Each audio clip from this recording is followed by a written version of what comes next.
आज हर वर्ष की भांति इस वर्ष भी श्री अर्जुन बाबू पशु मेला हाट बाजार का आज विधिवत मेले का शुभारंभ किया गया है और तमाम हमारे समाज के लोग, परिवार के लोग और इस व्यापारी भाइयों का आज बैठक था, जिसमें सर्वसम्मति से सब लोगों का निर्णय लिया गया है। यह मेला अब 1 महीने का लगेगा। पिछले बार 15 दिनों का मेला था, जिसको बढ़ाकर लोगों के डिमांड पर 1 महीने का किया गया है और इस 1 महीने के कार्यक्रम में वह तिथि होगा 9 अप्रैल 2024 से 9 मई 2024 तक। इसमें 1 महीने के अंदर तमाम लगभग 15 राज्यों से लोग आएंगे। एमपी से आएंगे, यूपी से आएंगे, राजस्थान से आएंगे, गुजरात से आएंगे, आपको असम, बंगाल, बिहार, तमाम जगह से लोग यहाँ व्यापारी भाई आते हैं। घोड़े के हैं, हाथी के हैं, गाय, भैंस और तमाम चीज़ों को लोगों को देखने के लिए इस बार बेहतरीन व्यवस्था मेला आयोजन समिति के द्वारा किया गया है, जिसमें सर्कस भी, जेमिनी सर्कस का भी व्यवस्था हो गया है, बात हो गई है। सर्कस वाले आएंगे, डिज्नीलैंड वाले आएंगे और इस बार का जो आकर्षण का केंद्र झूला होगा वो एक बेहतरीन तरीके का फिश टनल, जो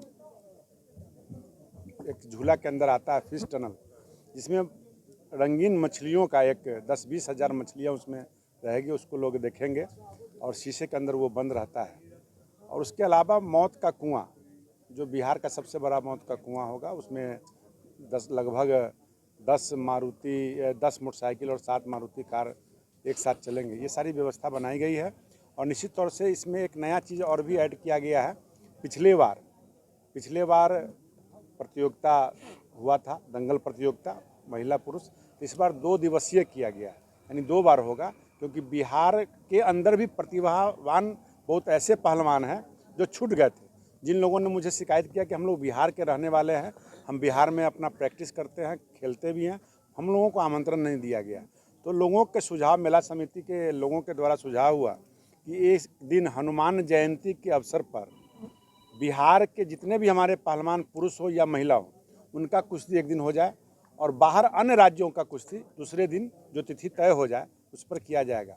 और महावीरी झंडा इस इलाके में नहीं होता है, तो महावीरी झंडा का भी आयोजन किया गया है।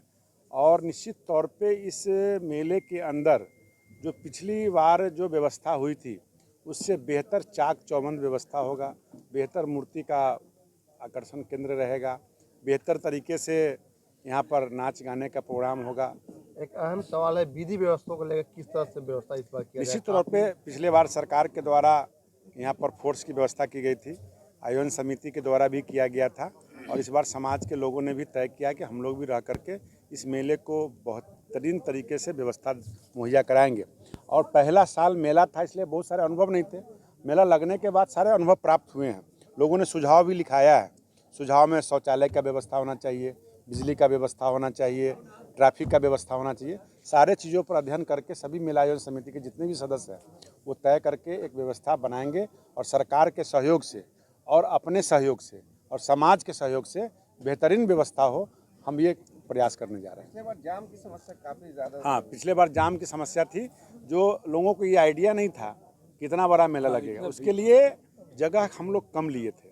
इस बार तमाम हमारे जो पड़ोसी किसान हैं, उन लोगों का भी बहुत प्रेम, प्यार, सहयोग मिला है। सभी लोगों ने इस बार मक्का की खेती मेरे अगल बगल में जो रास्ता है वो नहीं लगाए हैं, जिससे कि आवागमन सुगम हो जाएगा। और पिछले साल गेहूं ये मेला पहले लग गया था, इस बार मेला 1 महीने के बाद लग रहा है।